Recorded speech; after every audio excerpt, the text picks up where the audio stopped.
E ele acaba se mantendo muito ocupado, fazendo várias coisas, só que essas coisas não trazem retorno para ele financeiro e nem de produtividade, de resultado dentro da empresa. Qual que é o custo dessa correria para esse cara? Tem uma palavra: burnout.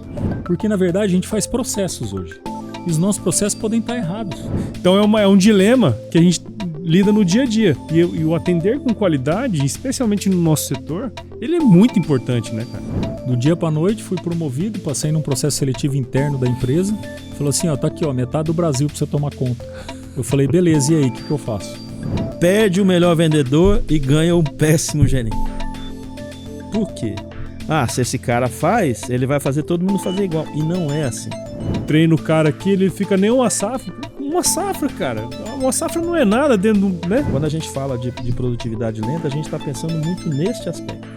Como que a gente consegue resolver essas questões de uma forma clara, de uma forma significativa e que gere lá, no final, qualidade de vida para todos nós. E as coisas tendem a mudar. A única coisa que a gente tem certeza é da mudança. E ela pegou o conceito tão forte que ela fez uma área que não vendia nada, tá desempenhando super bem e fazendo o trabalho do jeito que tem que ser feito. Ou seja, tem solução. Tem solução.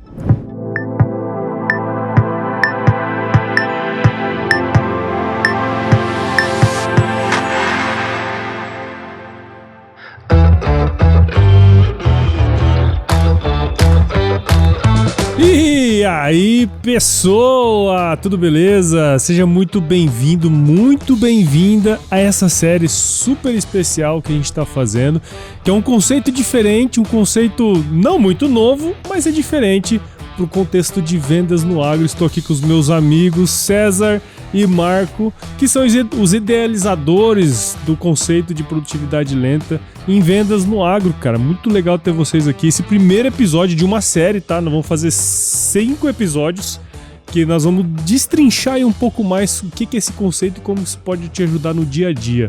Pessoal, muito obrigado por estar aqui com a gente, diretamente de Mato Grosso. Os caras vieram lá de São Paulo, cara, pra estar aqui com a gente gravando na fazenda, que, pô, né, tem que dar uma ambientada, né? Muito obrigado por vocês estarem aqui com a gente, viu? É isso, obrigado. Nós que agradecemos, eu que agradeço a oportunidade de estar com você, sempre uma satisfação. Muito bom. E aí, Marcão? Parceria longa nossa já, antiga, né, Paulo? Já, né, cara? E agora a gente está entrando num novo negócio que eu da GRV e o César da Métrica estamos desenvolvendo e acredito que vai dar uma sacudida no mercado, essa nossa nova forma de pensar vendas no agro. Exatamente. E quando a gente pensa em produtividade lenta, né, vem um monte de coisa na nossa cabeça. Mas, como você comentou, você é da GRV e da Métrica. Conta um pouquinho da história de vocês aí. Vamos começar por ordem alfabética, então. César. Não, beleza.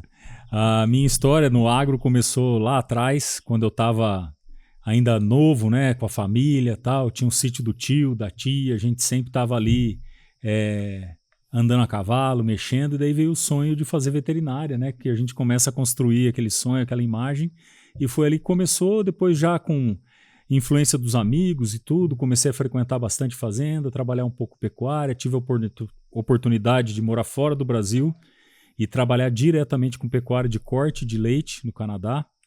E depois que eu voltei, eu fui fazer faculdade. Aí, no final da faculdade, como todo bom veterinário, né, ele quer fazer clínica, ele quer estar no campo, ele quer estar na fazenda, mexendo e tal. E eu fui para essa carreira, onde eu fiquei aproximadamente aí 7 anos. E depois entrei nas multinacionais aí de saúde animal, depois de genética. E entrei numa outra empresa de consultoria, de gestão. E hoje eu acabei montando a Métrica para usar toda a minha expertise que eu aprendi em todos esses anos, de uma forma que eu possa trazer benefício para o mercado. E meu propósito é claro, é treinar pessoas para que elas possam trazer lucro para as empresas que elas trabalham e implicar nesse resultado cada vez melhor. Legal, muito bom. E você, Marcão? Você já contou a história lá no AgroResenha em 2023, vezes, mas né, vamos fazer um resuminho aqui. Eu já estou mais de 40 anos no mercado, eu me formei em técnico agrícola lá em 85, então são 40 anos. Depois eu fiz zootecnia em Pirassununga. Ainda na faculdade eu comecei a trabalhar numa fazenda de gado de leite no estado da Bahia, fiquei lá até 2002. E em 2002 o destino me levou para a área comercial. Então eu comecei a trabalhar numa empresa de nutrição animal, que era a Socil, depois fui para a Tortuga, depois eu fui representante da Nutron por um pequeno espaço de tempo, 6 meses. Entrei numa empresa que se chamava Tecnopec, que mexia com hormônios para IATF. Aí a Tecnopec foi vendida para a Gener União, eu fiquei mais um pouquinho na Gener, depois eu saí, fui para uma distribuidora de medicamentos veterinários. De lá eu saí para a GEA, que é a solução de ordenha. Depois eu fui para CRV, que é melhoramento genético. Vai vendo aí, Paulão. Né? E todo esse tempo eu fiz supervisão ou gerência. Então sempre trabalhei com vendedores ou CLT ou representantes comerciais. E em novembro de 22, eu vou fazer 3 anos o mês que vem, eu abri a GRV, que tem o intuito de capacitar equipes que atuam no agronegócio, principalmente pessoas que abrem porteira, como dessa fazenda aqui, para atenderem melhor os pecuaristas com mais qualidade, com mais entendimento. Sim. Legal que dentro da experiência de vocês, né, vocês tiveram experiência em empresas de grande porte, de menor porte, então vocês têm uma noção bem interessante dos modelos de trabalho, sempre, óbvio, voltados um pouco mais para a pecuária, mas regra geral, quando a gente fala em empresa, os desafios são muito parecidos, né, cara? Quais são os principais desafios, assim, que vocês enxergam dentro das empresas do agro hoje? Eu acredito que o principal desafio é preparar a equipe. Nós falhamos muito nesse sentido. A gente pressiona demais a equipe, às vezes até por metas que a gente sabe que são inatingíveis. E isso acaba gerando pessoas estressadas, pessoas que não têm qualidade de vida, e isso realmente nos preocupa. Isso realmente é um ponto aí que a gente fica sempre pensando, né? O que eu estou fazendo de errado com a minha equipe que ela não está performando? E muitas vezes são essas metas e toda a tribulação do dia a dia que acaba gerando, as pessoas da equipe acabam fazendo atividades que elas não precisam fazer. Elas acabam fazendo atividades a mais que não conferem ao core do negócio. Então isso acaba atrapalhando um pouco ali o dia a dia delas, elas acabam, como é que fala? Perdendo qualidade de vida e produzindo de uma forma não tão eficiente. Sim, sim. E a gente tem uma particularidade no agro também, né? Porque assim, vamos pegar uma indústria que tem 500 funcionários, né? Todo dia batem ponto, entram dentro da indústria, né? Você pode estar monitorando eles de alguma maneira ali, vai ter um dado, alguma informação. Dá 5 horas da tarde, bate o ponto e a turma vai embora, né? No nosso caso, tem o cara que é o representante comercial, que por dia ele vai andar uns 300, 400 quilômetros. No mês o cara vai andar 5.000 quilômetros. Como é que é gerenciar essa turma à distância, né? Porque no fim do dia você tá gerenciando o que esses caras estão fazendo, né? Esse problema, ele é muito sério, porque eu vejo que um representante comercial médio, ele é muito trabalhador. Ele acorda cedo, ele roda, ele visita, ele telefona, mas de uma forma atribulada, né? Ele não percebe que ele está mais se mantendo ocupado do que efetivamente tendo produtividade. E isso gera diversas consequências, né? Gera baixas remunerações, comissões para esses representantes, gera menos qualidade de vida, porque tem representante que às vezes não vê o filho crescer. E tudo isso vai se acumulando ao longo dos anos, e você chega lá, o profissional com 30, 35, 36 anos, o cara já está esgotado. Então isso é um problema que eu vejo como muito sério. E esse profissional, muitas das vezes, ele não enxerga o que está acontecendo. Ele não tem clareza de onde ele está. Para o que ele está fazendo, parece que para ele é certo. Sim. Só que ele está num mar ali que ele vai rodando e não consegue sair daquilo, né? E acaba se sacrificando, estresse e tudo isso, e acaba não performando do jeito que deveria performar. Pois é. E a gente viu, assim, nesses últimos, sei lá, vamos dizer, 1 década, 2 décadas, que o agro, cresceu muito, né, cara? Então, as metas, elas vieram acompanhando o crescimento do negócio como um todo, e de alguma maneira isso acaba pressionando essa turma, né? E as empresas também, por um lado, vê o crescimento e, tem que contratar mais gente, ou esse cara tem que performar mais do que ele estava performando antes. como fazer, assim, cara, para acompanhar esse ritmo de crescimento, né? Em especial um setor que cresce tanto no Brasil, assim. Olha, a gente está num tempo que a gente sabe que tudo vai mudar. E as coisas tendem a mudar. A única coisa que a gente tem certeza é da mudança. Então, quando a gente está pensando nisso, pensa na mudança que nós tivemos nas quebras de paradigmas, a vinda da internet há 20, 30 anos atrás, quando começou a ter internet, hoje a conectividade. Verdade. O funcionário parou de ser aquele cara que ele saía da empresa e ele estava desconectado. Hoje ele sai da empresa, ele está lá com o celular dele, que chega e-mail, que ele recebe o WhatsApp, que ele pode receber e-mail, que ele pode ligar o notebook dele e fazer as anotações ali. Então tudo isso mudou o nosso ritmo. E com certeza o agronegócio veio crescendo de forma bem acelerada. E vai continuar crescendo, porque hoje a gente vê, é pujante, né? As tecnologias cada vez mais nos ajudando a produzir mais e melhor. E cada dia a gente vai estar melhor que isso. Então tem que cuidar, as pessoas têm que cuidar porque a transição, a mudança é muito grande. Para as nossas gerações ainda, quem está com mais de 50 aí, já sofre um pouquinho mais. As gerações mais novas já nasceu nesse meio, né? Então é uma geração diferente também, que a gente tem que lidar com ela, que é um perfil de pessoa totalmente diferente do que a gente do que a gente tem como conceito para nós mesmos. Sim. Até em termos de valores, muitas vezes, né, cara? O que leva mais em consideração na vida e tal, né? Com certeza. Paulão, esse crescimento pujante dos últimos 10 anos, eles geraram uma expectativa das empresas que as metas anuais são sempre de 2 dígitos, cara. Uhum. E isso leva uma pressão muito grande para a equipe de vendas. E às vezes não se sabe nem de onde vem essa meta. Simplesmente vem de cima para baixo e o cara tem que se virar. E se não performar 3 meses, tchau, obrigado e finalizou. E essa pressão muito grande gera muito estresse para a equipe de vendas, gera estresse para o gerente que não tem a visão clara do que ele tem que fazer para fazer essa turma performar melhor.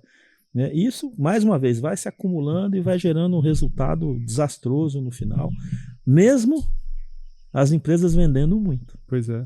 Mesmo as empresas crescendo. Sim. Então, quando a gente fala de produtividade lenta, a gente está pensando muito neste aspecto. Como que a gente consegue resolver essas questões de uma forma clara, de uma forma significativa e que gere lá, no final, qualidade de vida para todos nós. Sim.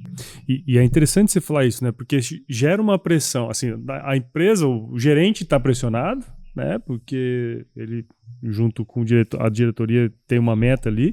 Essa pressão passa para os vendedores, para os representantes comerciais. E quando você percebe, assim, a gente percebe muito essa... Porra, cara, não tá dando certo, ou ele vai para outro lugar, então aumenta muito a rotatividade, que é um problemaço para as empresas hoje em dia, né, cara? Esse turnover que a gente tem, de gente... Porra, você treina o cara aqui, ele fica nem uma safra, cara. Uma safra não é nada dentro do... né? Sim. E o cara não consegue performar ali naquele processo, ou manda embora, ou ele mesmo pede para sair, porque a outra empresa também tá pagando um pouco melhor, então isso é um problema para as empresas, né? Nossa, isso é um problema, mas a gente tem tanto quanto eu, Marco, acredito que nosso pensamento seja muito próximo quanto a isso. A gente sempre pensa em treinar as pessoas e capacitar as pessoas que vão estar envolvidas em qualquer processo. Porque é muito melhor a gente treinar ela e estar habilitada a fazer um processo de forma melhor do que não treinar e essa pessoa ficar na tua empresa por vários anos. Uhum. Então, e esse turnover de equipe muito grande, às vezes não é só culpa não é só o funcionário que quer mudar por causa de salário, é, como o Marco já comentou, a pressão que vem de cima e como é que está a qualidade de vida desse cara. Ele está vendo o filho dele crescer? Ele está conseguindo ter tempo para chegar em casa e descansar? Ou ele está direto ali fazendo? Porque muitas vezes, vou repetir o que eu já falei, ele acha que quando ele está mandando uma mensagem, quando ele está mandando um e-mail, respondendo alguma coisa para um cliente, ele está trabalhando. E ele acaba se mantendo muito ocupado, fazendo várias coisas, só que essas coisas não trazem retorno para ele financeiro e nem de produtividade, de resultado dentro da empresa. Sim, sim. Eu vi uma pesquisa há alguns anos atrás que dos colaboradores que pedem para sair, na hora que você vai... justificar por que você pediu para sair é por causa do gerente, por causa do colaborador superior imediato dele. Você não pede demissão da empresa, você pede demissão do seu chefe. Exatamente. E o gerente, por sua vez, ele também está pressionado. Então ele está simplesmente empurrando a pressão. E isso que dá o bug no nosso negócio. Na maioria das vezes, e a gente está tocando, a gente está no operacional, e às vezes nós não percebemos, né? Se for fazer o cálculo certinho do prejuízo que isso gera para uma empresa, cara, eu acho que deve ter aí muitos milhões de dólares envolvidos. Cara, porque igual, isso acontece em várias empresas, não é só no agro, né? Vamos deixar bem claro isso, porque você pega qualquer comércio, né, indústria, tem esse problema, né? E é muito, talvez, da era que a gente está vivendo, das gerações, né? Porque a gente tem muito disso também dentro do nosso cenário hoje, né? Porque, imagina o custo que isso aí não tem de você treinar, o cara sair, ou daqui a pouco o cara não performar, né? É complicado isso aí. Tem um outro detalhe interessante também, que essa pressão faz a turma vender, né, Cezão? Faz. E às vezes o cara vende, mas existe uma desconexão do setor comercial com o setor de compras e o cara não tem um produto para entregar. Muitas vezes o vendedor ele fica desestimulado porque, cara, eu vendi. Não entregou, não foi culpa minha. Sim. Aquela comissão eu nunca mais vou ver na frente. Então, quando você tem o processo todo ajustado, até neste ponto você tem vantagem. Melhor. Verdade.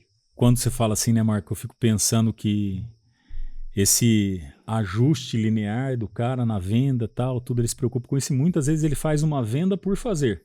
Ele não faz uma venda consultiva, entregando uma solução para a necessidade do cliente. Que muitas vezes é o que acontece, que tem tanta pressão que ele vai lá e faz simplesmente um atendimento, faz uma venda, tira o pedido, né? Tirou o pedido, vem embora, minha comissão está no bolso, está tudo certo. Isso. E existe um custo para isso, né? Um custo de vida, né, para esse cara, né? Porque assim, igual ele tá na correria, igual vocês comentaram, às vezes o cara não tem tempo para ver o filho crescer, né? Entre outras coisas, se no final de semana tomar uma com os amigos, coisa assim, né, cara? Não dorme, come direito, acorda cedo, não tem tempo de fazer exercício. Exatamente. E tudo isso vem um custo, né? Qual que é o custo dessa correria para esse cara? Tem uma palavra: burnout.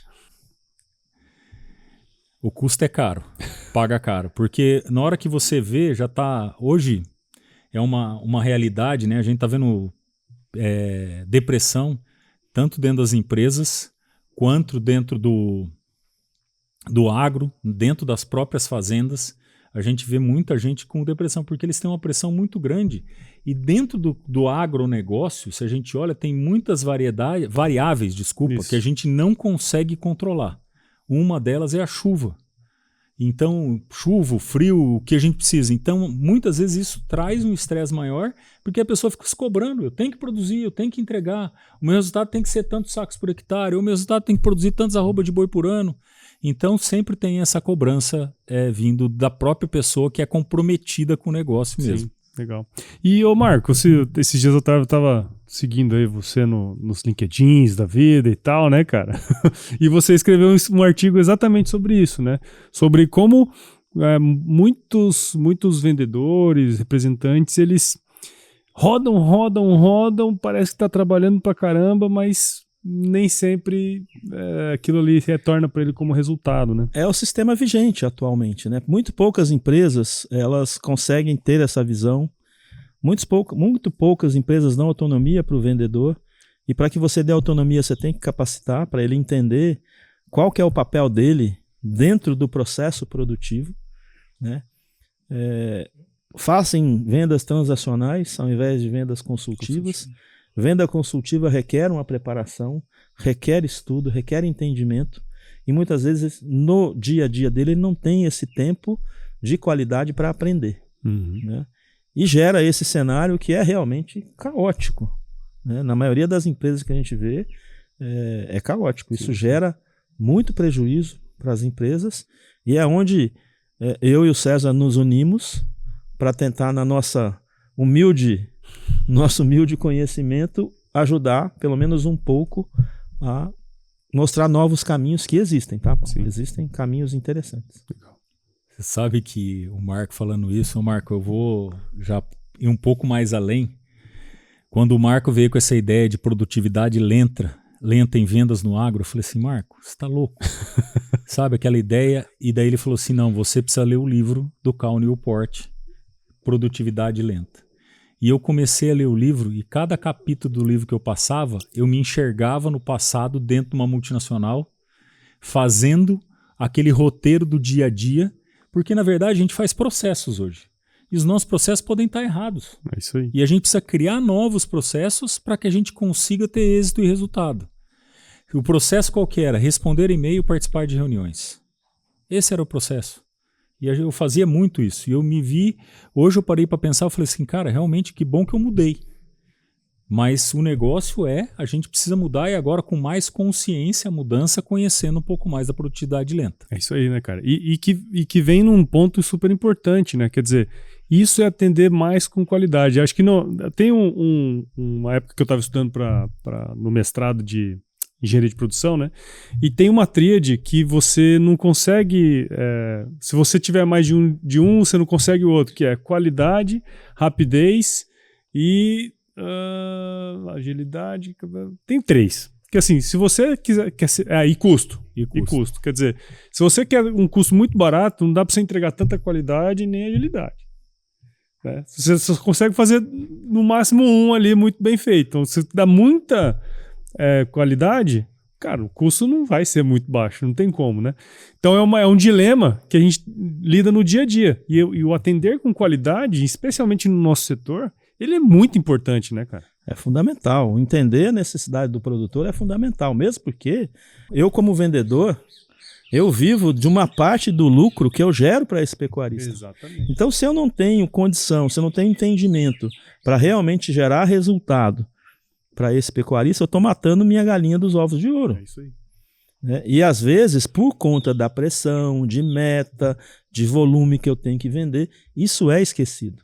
E aí você coloca um produto num produtor, que ele vai ter que pagar o boleto, só que não vai dar retorno. Uhum. Por conta de quê? Por conta dessa pressão de fazer o dia inteiro ocupado, rodando. Número, quantos clientes você atendeu? Quanto você vendeu hoje? Isso é uma roda que no final das contas vai emperrar. Sim, sim. É isso, quando a gente fala, a maioria dos gerentes cobra número, né, Marco? E fica atrás do número e tal.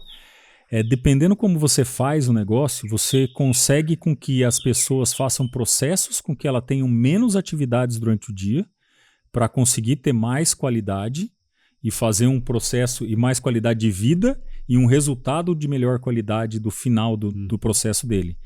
Porque às vezes a pessoa pega lá 5, 6 atividades, 7, 8, 9 atividades durante o dia e tenta fazer tudo ao mesmo tempo. Porque daí você começa outra, vem um te pede um negócio, vem outro te pede não sei o quê, e você vai fazendo as coisas meio que atropelado. Então, eu acredito muito que se a gente parar para olhar e se organizar e focar em uma tarefa em cada vez, a gente consegue ter um resultado muito melhor. Não é focar, é pegar e falar assim, hoje qual que é a minha programação da manhã? Divide seu dia lá em 2, 3 partes e faz, hoje de manhã eu vou fazer isso. Lógico que vão continuar aparecendo os e-mails, as ligações, o WhatsApp, tudo isso. E você pode se organizar de uma forma que você consiga ter mais foco. Só que para isso, você não está fazendo um monte de outras tarefas ao mesmo tempo e tentando concluir todas elas. Então você vai com foco, qualidade e com qualidade de vida. E quando você pega, eu já fiz esse teste, né? Quando eu peguei uma tarefa só para fazer durante o dia todo, eu falei assim, hoje eu vou fazer aquela apresentação da palestra tal. Eu pego o dia para fazer aquilo. E daí vem no ritmo que você já está com o raciocínio seguindo ali e o negócio vai embora. A pesquisa mostra, nós, seres humanos, não somos multitarefa. Não. É um erro pensar que somos. Uhum. E nesse batidão, nesse dia a dia, o que a gente mais faz é isso. Eu vejo vendedor com 2 celulares, cara. 2 celulares. Trabalhando com 2 porque ele acha que ele vai conseguir. Outra coisa, pega os áudios e acelera. Né? Puta, eu não entendo nada do que o cara tá falando, mas todo mundo faz isso, porque tem que ganhar tempo, tem que ganhar tempo. É essa loucura que eu acredito que não leva a nada. Hoje eu tenho a certeza absoluta que não leva a nada. Sim. Na indústria tem um negócio que é uma mudança de setup, né? Que é, por exemplo, você tá numa linha de produção ali, e aí daqui a pouco, não, vamos produzir o produto X, aí tem que mudar o setup, porque, né? E aí fizeram uma pesquisa, eu não vou saber exatamente o número, mas fizeram uma pesquisa justamente nisso, porque, por exemplo, assim, você tá trabalhando na apresentação que você tá fazendo ali, aí daqui a pouco alguém te liga, você já mudou o setup, né? Sim. Aí daqui a pouco, pô, eu lembrei que eu preciso ir no banheiro. Aí, né? Você vai fazendo várias atividades ao mesmo tempo que no fim do dia, aquilo que você pegou pra fazer, você não faz. Então você diminui drasticamente a sua produtividade, né, cara? Que é justamente o que você tá falando. Isso que você falou é uma das principais causas da procrastinação. É isso aí. Exato. A gente procrastina não é porque a gente quer, é porque a gente acha que a gente é super-homem. Isso aí. E que pode fazer tudo. Pode fazer tudo. E não faz nada. Né? Exato. Exatamente. E, ô César, você comentou um negócio ali atrás das métricas, né? Métrica, entendeu? Mas da métrica que normalmente a empresa ou o gestor, enfim, ele tá olhando ali, né? Às vezes dá a impressão que a gente vira meio que refém das métricas, né? E esquece alguns pontos que são importantes dentro daquele processo, né? Como que isso impacta, né, no trabalho das pessoas, cara? Eu tenho uma visão. Eu gosto de uma visão da métrica porque os indicadores que vão nos ajudar a enxergar onde está o nosso resultado. Só que a gente precisa saber coletar essa informação, gerar o indicador e saber interpretar esse indicador. Porque a maioria das vezes as pessoas olham um número puro e seco ali e não perguntam, mas por que esse índice está desse jeito? O que eu fiz de diferente que piorou ou que melhorou o meu resultado? Quais desses indicadores são importantes para eu realmente monitorar que vai fazer diferença no resultado? Então, muitas vezes, a pessoa tem que escolher lá 4, 5, no máximo 5. 3, para mim, é o ótimo. E se escolher 3 indicadores que vão dar um norte para ela, que vão falar para ela qual que é o resultado que ela tem que ter, qual que é a margem que ela está botando no bolso, às vezes isso as empresas não liberam muito, mas algumas empresas sim. Mas se ele conseguir ter uma visão clara disso e entender o processo, ele vai conseguir melhorar muito. E uma coisa que ele tem que fazer, ele precisa monitorar. Esse é um papel do gerente. Sim. Muitas vezes, Marco, até você pode falar isso melhor do que eu, porque o papel do gerente para mim é estar junto com a equipe para poder monitorar esses indicadores lado a lado e falar para ele as correções de rota. Que daí eles vão fazendo as correções de rota e se adequando, né, Marco? Nesse ponto, nós fazemos gestão de pessoas. As pessoas são diferentes. As métricas têm que ser diferentes. Cada pessoa responde de uma forma. E isso muito raramente é visto. Pelo menos nas empresas que eu trabalhei, como me ensinaram a trabalhar, é tudo pasteurizado, Paulo. Uhum. Né? Não importa se esse fulano aqui ele tem uma facilidade de fechar negócio, mas tem uma dificuldade de abordar, o outro é o contrário, as metas são iguais. Elas vêm, passa a régua, todo mundo tem que... E normalmente, 2 dígitos, né?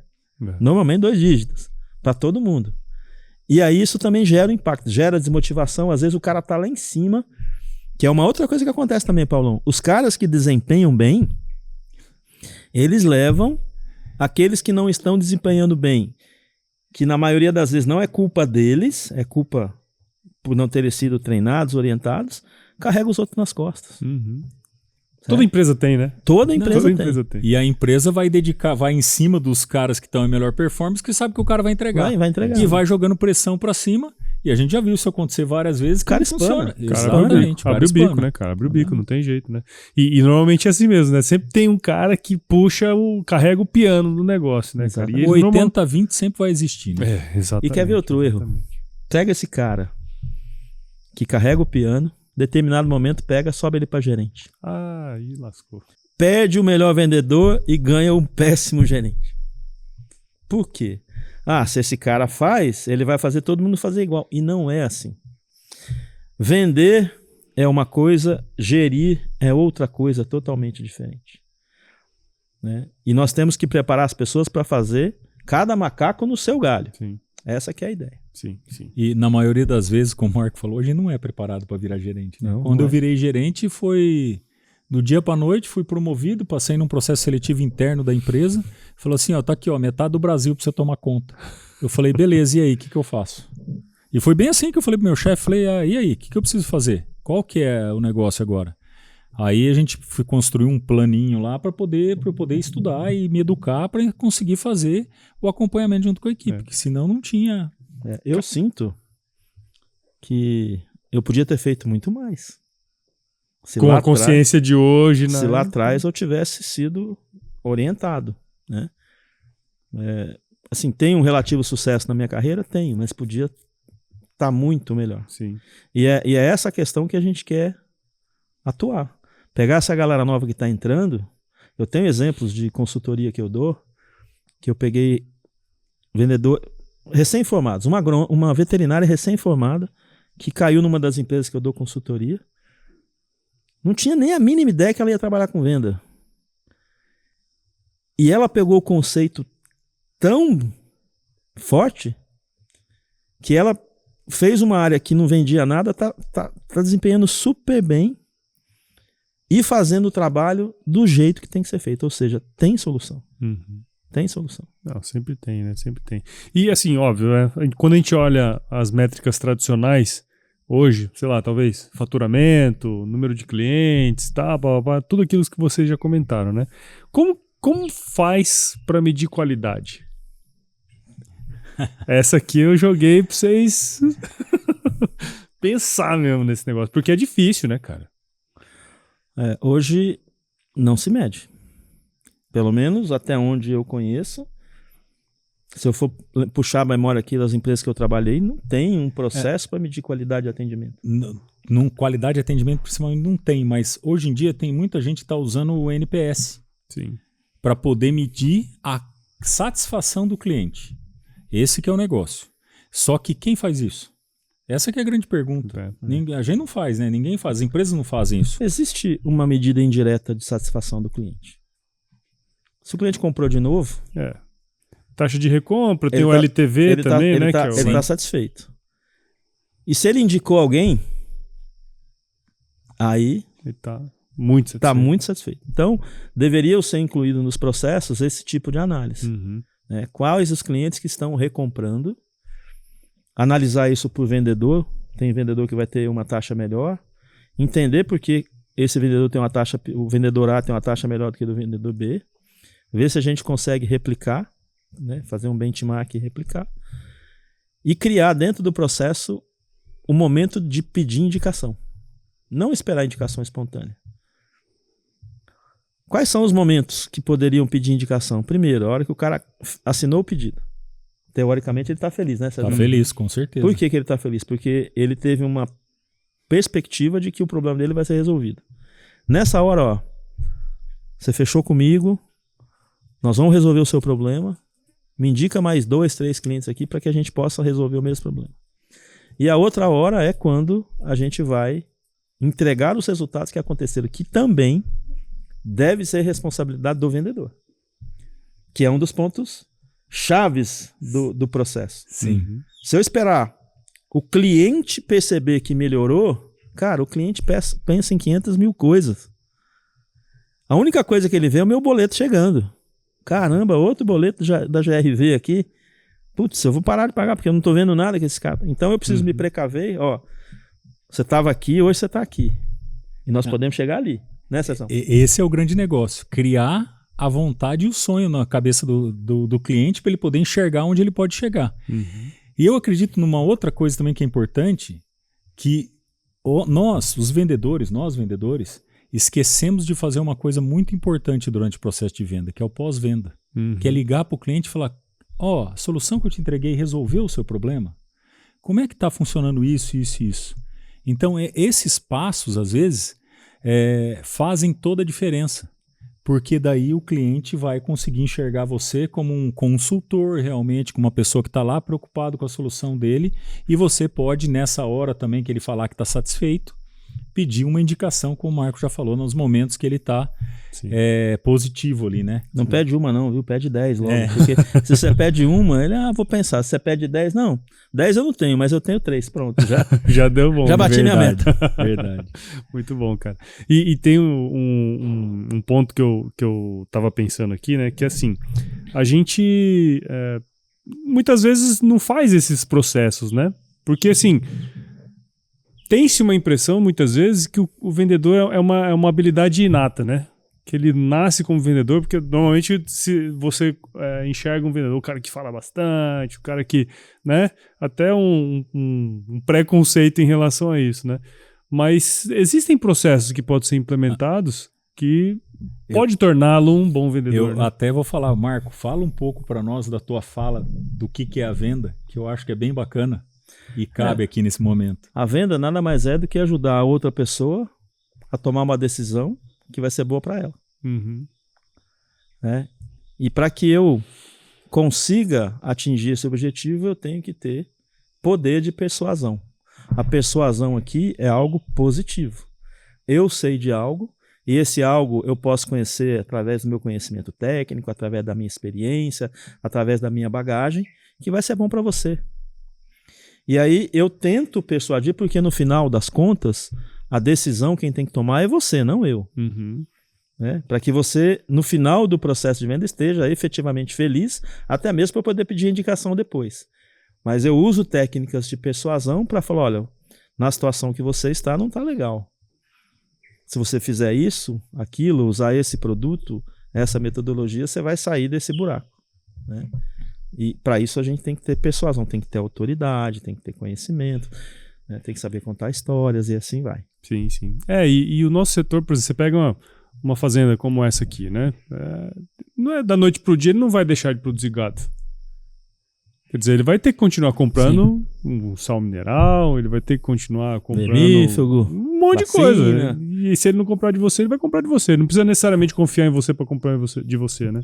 Isso é um ponto importante, porque se você não tem a confiança do cara, por que ele vai comprar de novo de você? Exatamente. Né, a criação de valor dentro do processo de venda é fundamental. Se o vendedor, se o consultor de vendas não souber criar valor, ele vai sempre cair na vala preço. Com essa vida atribulada, com essa correria, com essa pressão, acaba sendo um atalho o vendedor chegar e já apresentar o preço. E isso que a gente tem que, de certa forma, combater.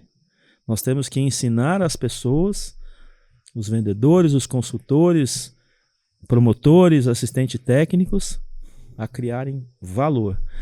Cara, e o agronegócio, ele dá contas muito bonitas para retorno sobre o investimento. Muito bonitas. Às vezes você coloca um novo produto, um novo insumo, uma nova forma de manejar, e o gado responde, a lavoura responde assim, com muita produtividade. Só que a turma está sem tempo de fazer isso, Paulo. Sim. A turma está atropelando. Então, é só, você precisa disso, o preço é esse, cara. Dá tilt. Até né, pensando no processo de venda, né, Marco? Muitas vezes o vendedor vai lá, liga para o cliente para marcar uma visita, marca uma visita, mas o cliente não sabe o propósito, não sabe o porquê daquela visita, o que ele está indo fazer lá, qual que é a intenção dele. Se ele consegue deixar isso claro, a proposta de valor lá no final vai ser muito mais fácil dele explicar. Até porque ele perde até menos tempo lá, né? Exatamente. Mas isso faz parte de um processo que muitas vezes o vendedor esquece disso. Sim. Então ele tem, o propósito tem que estar sempre claro, né, Marco? Do que ele quer, do que ele vai fazer, do que nós estamos indo fazer o que aí. Um detalhe interessante também é que na jornada do cliente a gente tem que prezar pela experiência do cliente. O cliente ele tem que ter uma sensação de boa experiência desde o começo, desde quando o vendedor chega na propriedade, como que ele aborda, como que ele cria rapport, como ele gera aquela harmonia para ganhar o direito de fazer perguntas. Isso aí, o comprador, o produtor rural, ele tem que finalizar uma visita pensando assim, poxa, esse vendedor é diferente. Então, esse é um do caminho, só que esse caminho é o caminho dos próximos episódios. Né? Pô, Marcão, achei que você ia deixar a receita aí, cara. Nós estamos aqui levantando o problema de por que eu e o César imaginamos que a produtividade lenta, que por si só, eu já fiz esse teste, perguntar para alguns gerentes, o que você acha do termo produtividade lenta em vendas no agro? Você tá louco, cara? Precisa acelerar, não tem que... né? Mas o objetivo é totalmente o oposto. Sim, legal. Até isso que o Marco tá falando é porque a gente, por incrível que pareça, pensa que o resultado tá ligado à agilidade, à rapidez e tal. A pessoa pode fazer tudo isso de uma forma diferente.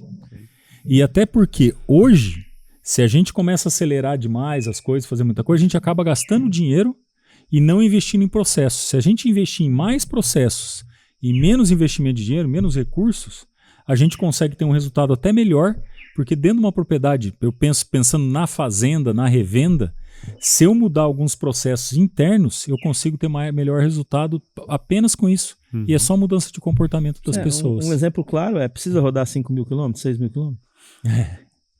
Às vezes não. Às vezes eu rodo 3, 4 mil quilômetros, eu já economizei 1.000 esse mês. Se eu tenho uma equipe de 10 vendedores, cara, olha o tanto de grana aqui. Sim. Deixa de ser gasto. Então, esse é um dos caminhos. Então a deixa aqui é o seguinte, nós não vamos falar nada agora nesse episódio.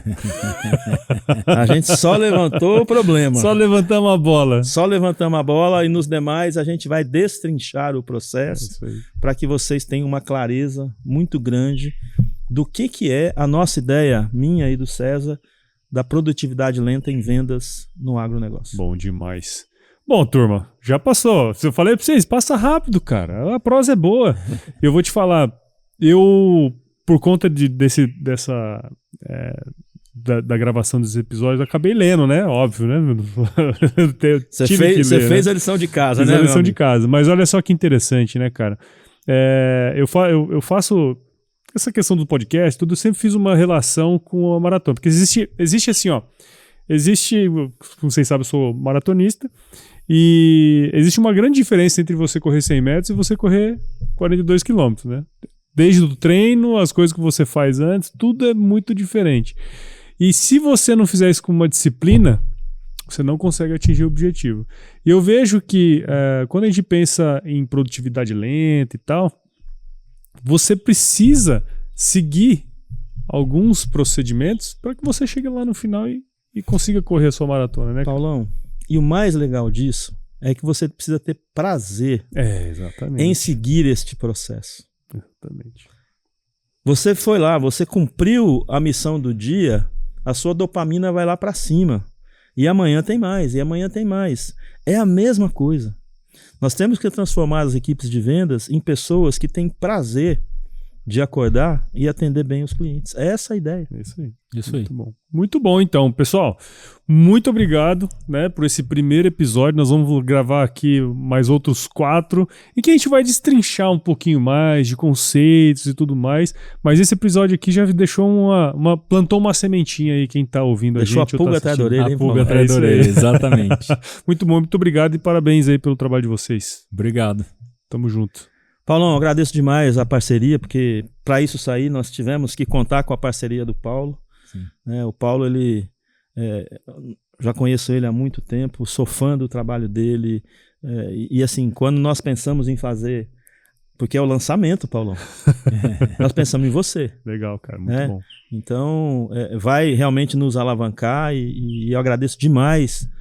O fato de você ter lido o livro, o fato de você ter se envolvido nesse processo para que a gente faça um material de qualidade para os nossos ouvintes. Muito bom, cara. Muito bom. E para você que está ouvindo ou está assistindo esse episódio também está disponível no YouTube, nas plataformas de vídeo aí. Eu imagino que você curtiu esse episódio, então considere compartilhar ele com alguém que vai se beneficiar desse conteúdo. A produtividade lenta aqui no Agro Resenha, ele cresce na medida que você participa com a gente desse processo. Então assine o Agro Resenha em todos os podcasts aí, a Produtividade Lenta também vai estar disponível. Então todos os agregadores, Apple Podcast, Spotify, Deezer, todos eles você vai encontrar lá, tá certo? E esse episódio, como eu falei, chegou até vocês por conta dessa parceria nossa aqui, da GRV Agribusiness e da Métrica Soluções para Pecuária Inteligente. Se vocês, gestores, líderes, que querem ajudar a sua equipe a vender mais, com menos estresse e também mais qualidade de vida, é só chamar o Marco e o César aí, bater um papo que a turma tá afiada aí no negócio, tá? E para saber mais sobre a produtividade lenta e tudo mais, só entrar no @produtividade_lenta no Instagram, Facebook Facebook não, no Instagram, no LinkedIn e no YouTube, né? Você vai conseguir encontrar lá e também no site www.produtividadelenta.com.br. Turma, muito obrigado. Obrigado, Paulão. Obrigado, Paulo. Primeiro episódio César. aqui, ó, cheio de coisas legais aí. E vamos pra cima. Obrigado pela parceria. É isso aí. E se chover, Não precisa não molhar a precisa horta não. Tá bom. no fim do dia.